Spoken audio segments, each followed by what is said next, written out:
His country endured one of the worst bloodshed in the latter part of the 20th century. Ascending from a war-torn land, he braved a new path for his country and his people. Under his government, the land of 1,000 hills was given a new lease of life and was considered a model of economic growth in Africa, despite numerous challenges that remain. In this episode of Leaders Talk, we meet Paul Kagame, President of Rwanda.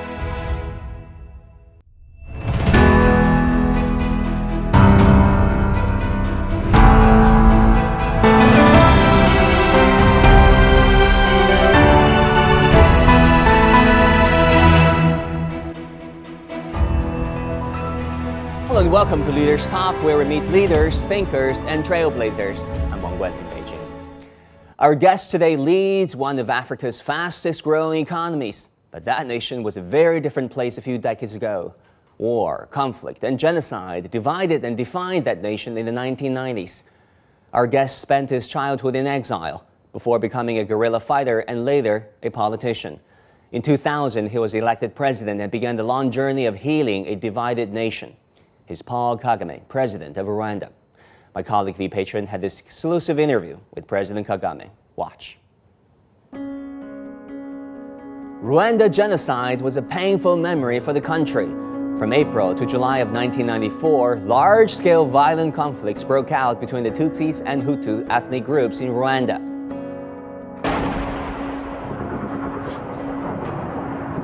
An estimated total of 500,000 to 1 million people were slaughtered, most of whom Tutsis. 28 years later, recovering from the tragedy, Rwanda is on a very different path, marked by improved public security and economic growth.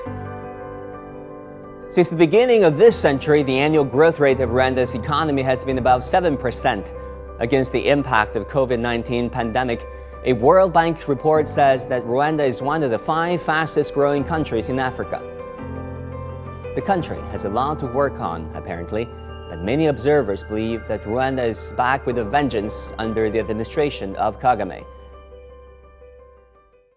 Well, Mr. President, it's been just a few days since we arrived in Kigali, but we've been very impressed and actually amazed by how clean, tidy, and safe the city is. In the past 20 years or so, you have led the Rwandan people in achieving all-round development, and you yourself have been regarded by many as a leader of vision. What is the philosophy of governance you have followed in the past years? Well, first of all, the governing philosophy builds on understanding of our responsibilities and the challenges we have to deal with, but mainly putting people, the citizens of this country, at the center of everything we have to do. Talking about transformation, what are the resources available, what are the needs of the people, and how do they participate themselves. So the leadership we try to provide bears that in mind. Again, we understand that people have to participate, have to contribute, have to be brought into the understanding of who we are, what we want to do, and then go ahead and do what we have to do to get those results we want. Mm-hmm. And Rwanda has embarked on a development path that suits its own national conditions. Looking back at the progress Rwanda has made, socially, economically, how do you assess the importance of Rwanda moving along the tracks that conform to your own national conditions? It's absolutely important for people to contextualize everything. Rwanda's situation provides us with a specific context and circumstance that we have to confront and manage our problems, bearing in mind that this is not unique to Rwanda. it's everywhere, or unique to the continent of Africa. So there's not necessarily a fixed model. There's no such a fixed model. For example, the country is landlocked. We find we have no access to the sea. We are a small country in the middle of the continent, challenged by all kinds of things, and the costs always high on everything, added to even by our terrain, mountainous, and construction of a road or a house is double, nearly almost what happens elsewhere. And so all of these are things that really we can't divert ourselves from and start adopting necessarily everything the way it is done elsewhere. Yeah, Mr. President, let's talk about Vision 2050. I've got to know this is a new blueprint for Rwanda following Vision 2020. And the goal is to build Rwanda into a upper middle income country by 2035 and a high income country by 2050. And I wonder what do you think are the keys to realizing this goal? We invested in our people. We educated them, and we are still continuing to do that, and there is a lot of work to do. We invested in health, public health. We built general infrastructure. We have invested in technology to serve different areas.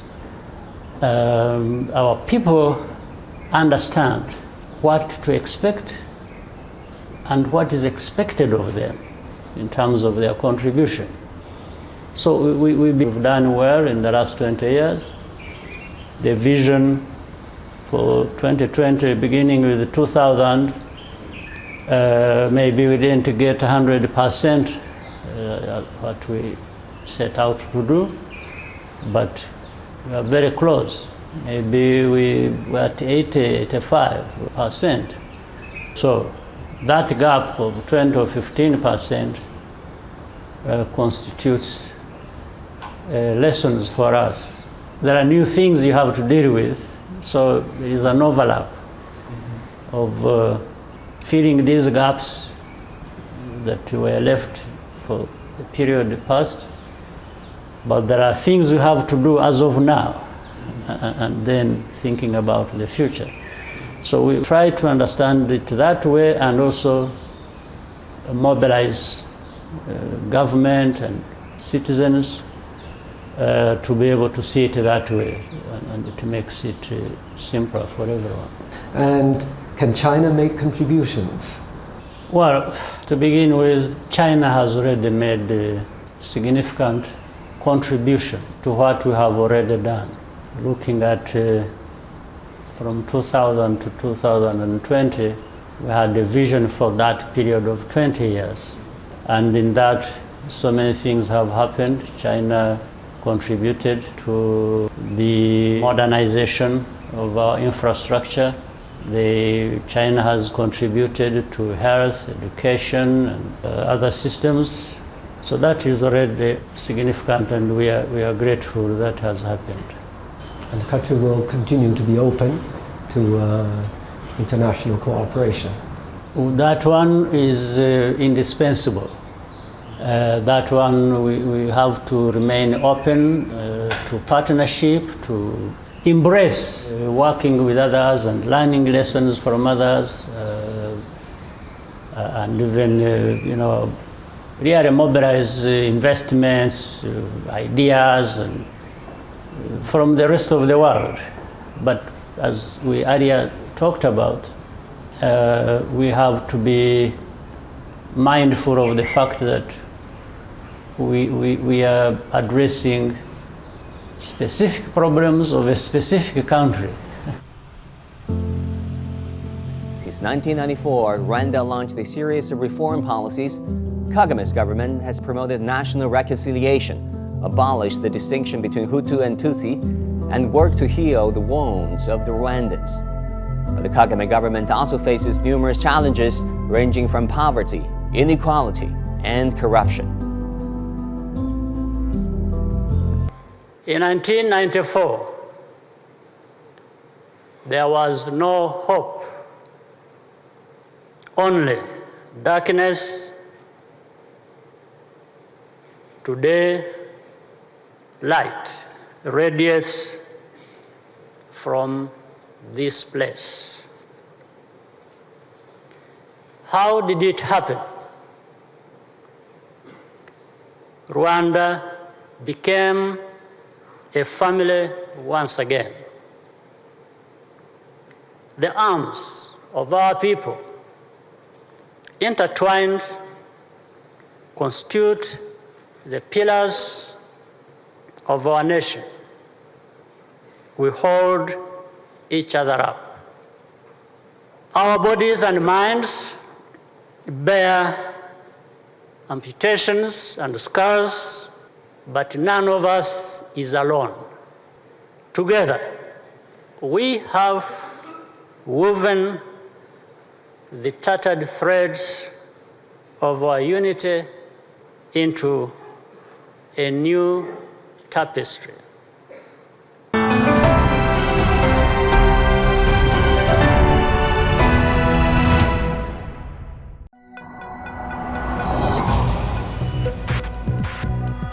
Each day, there are millions of stories.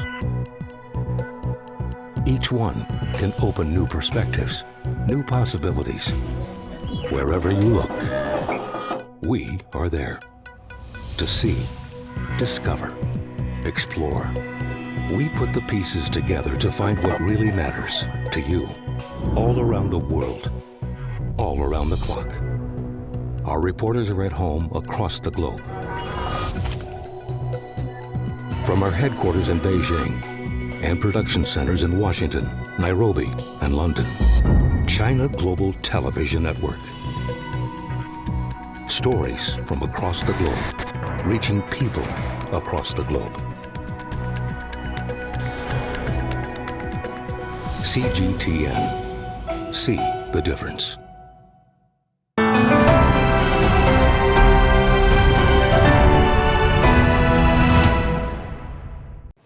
Rome was not built in a day. To shake off the image of a country of massacre and civil wars, there's quite some work to do. Some observers still accuse Rwanda of inadequate protection of human rights and the lack of democratic reforms. Here's Kagame's response. Well, you have made great efforts in achieving national reconciliation and maintaining social stability in Rwanda. And at the same time, we've read reports in Western media or organizations accusing you or the country of human rights violations. And I wonder how Rwanda and other African countries work together to towards building a fair and just international order and stopping countries from interfering in their own internal affairs. We are measuring that against what we want for ourselves, for our country, and what we are doing. And if we were to discover that some things may make sense and we need to look at it, then we shall look at it. If we think some of it is just prejudice, it's malicious, it's biased, we shall keep that in mind and move on with what we have to do. And sort of ignore it, move ahead. Mm-hmm. Now, but also there's something wrong with that, thinking of these people who just have a habit of simply throwing blame and criticism all the time. For example, there are things we have been criticized for since the aftermath of the tragic history we had here in '94.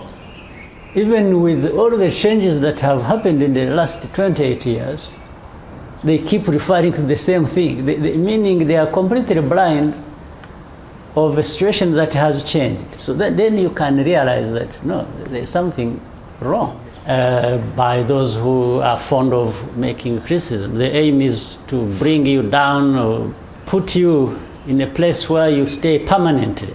And there's nothing. How do you respond? So we respond in two ways, therefore. One is, as I said, explain. We have accepted there is a problem we have and have to deal with. but it takes time. And we explain it. There are other things we say, no, this is not actually a problem. It's what we want, and are justified, and have the right to want to do it that way. We can't be insensitive to certain things. For example, if they say here, there is corruption, there is this, there. You've got to check whether actually there is no corruption. If you are criticizing us because we are not doing things your way, that's fine. Stay with your criticism, but we also stay with doing things our way, the way we want them. The other side to it, which is ridiculous in a sense, is that it's as if in this world there is one side that has the right to address other people's problems and criticize them and do that and do that. And the reverse is not true. What do you suggest so as to present a different voice in the international media landscape? Yeah, there have been narratives established about Africa or about Rwanda. Having Africa portrayed as one entire entity. Now, by the way, the total population of Africa is more or less like China's population. It's well over 1 billion, and in a few years we shall be hitting over 2 billion. But it is one entire place where that a narrative has been set for. It's that of being a place where everything goes wrong. They keep being there. That means somewhere somebody is not responsible enough. But there are things that have been improving, and a lot of progress made in Africa. They may pick not so good a thing and promote it to be what represents Africa, or what whoever has it is, when it is actually not even that good, because it serves the interest of therefore confirming the narrative that has been set to describe Africa.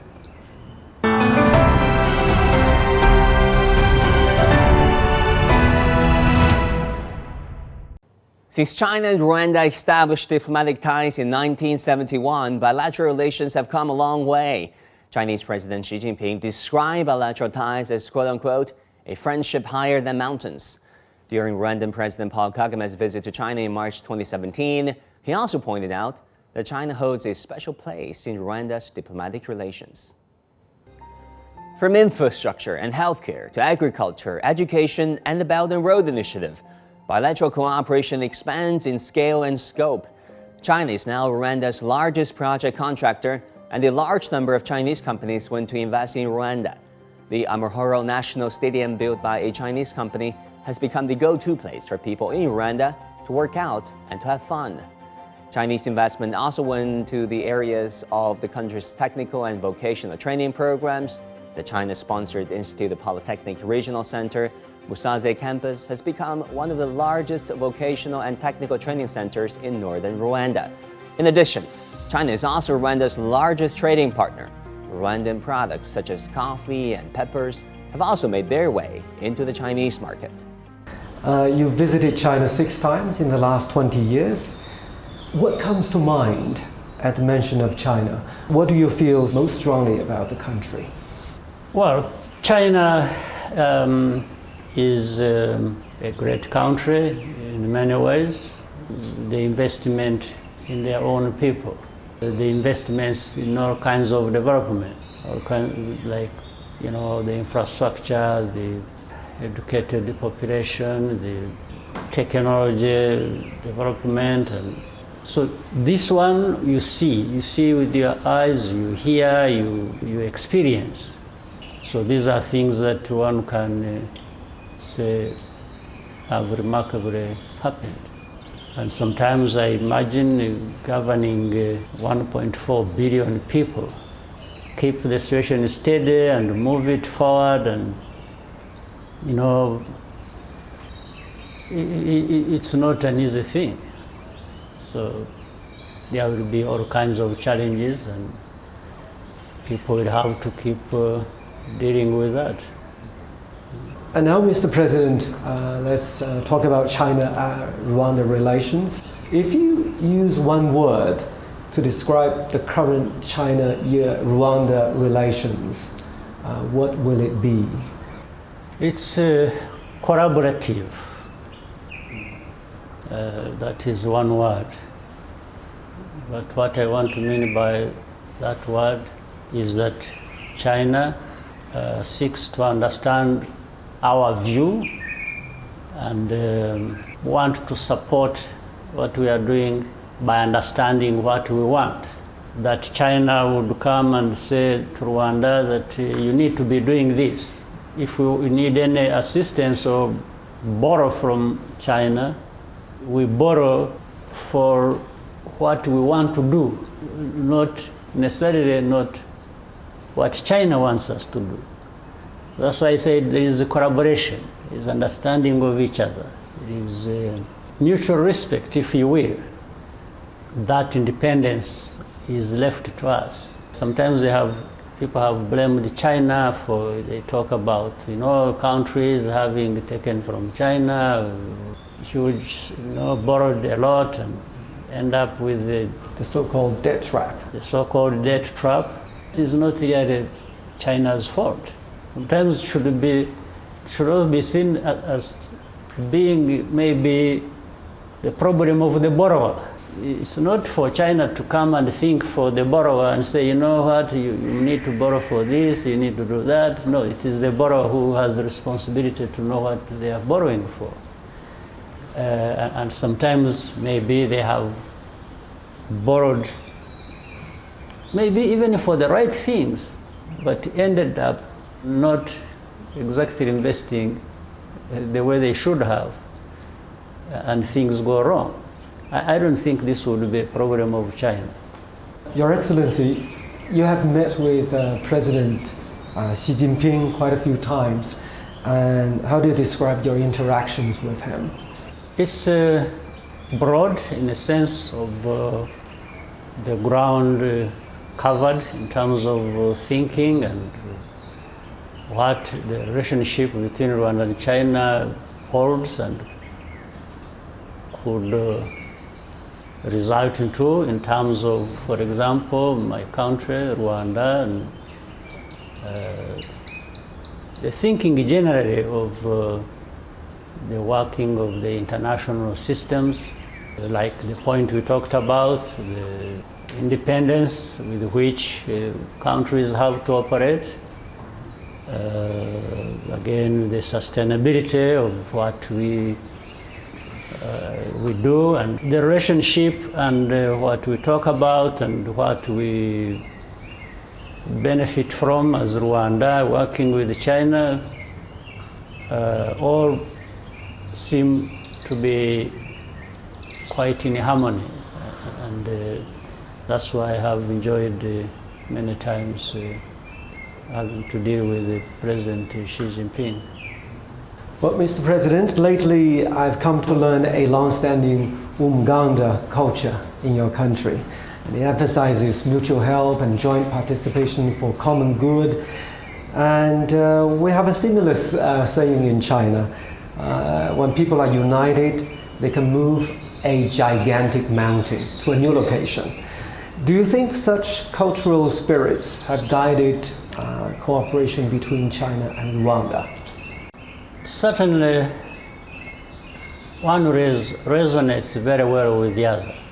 And the origin of our Umuganda, or mobilizing people to work together around different challenges, the past mindset is such that people have to wait until somebody else calls upon them to do it, or gives them a hand to do it. But we are saying, no, it should be the other way around. Do what you want to do and what you think makes sense for you. And then somebody will extend a hand to just give you a little more push to move further and do better than you are doing on your own. So really that's where the whole philosophy of Umuganda also originates from.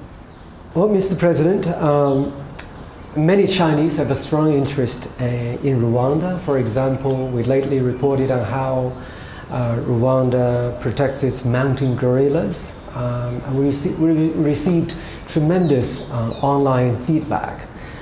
What do you expect our Chinese audience to know about Rwanda?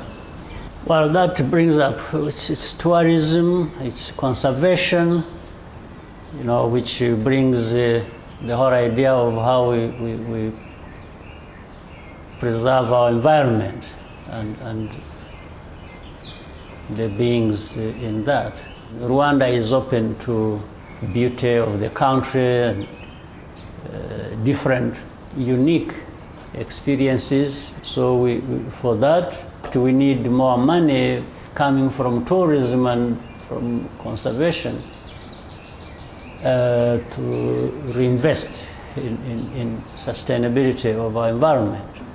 Thank you very much, Mr. President. Thank you. Thank you. All the best to you. Thank you. Yeah. The best to you too. Yeah, it's a pleasure. China-Rwanda relationship is considered a model of cooperation among developing countries and of countries hailing from different cultural backgrounds. With rising geopolitical tensions, Africa has also become a hotspot for great power competition, a term interpreted differently by China and the West. For Beijing, it says it wants to sustain this partnership and friendship that are rooted in shared experience, political trust, and mutual benefits. Thank you for watching this episode of Leaders Talk. I'm Wang Guan in Beijing. I'll see you again next time.